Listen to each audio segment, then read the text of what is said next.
Pristatom jums naują sistemą garso slopinimo. Dabar yra įjungta, mygtukas įmontuotas va į šitą vietą.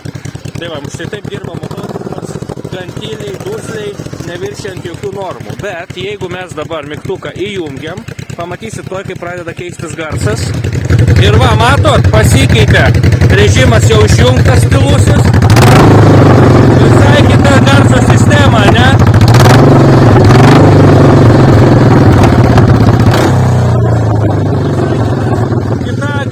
Visai kitas darbinis garsas, ne? Girdit?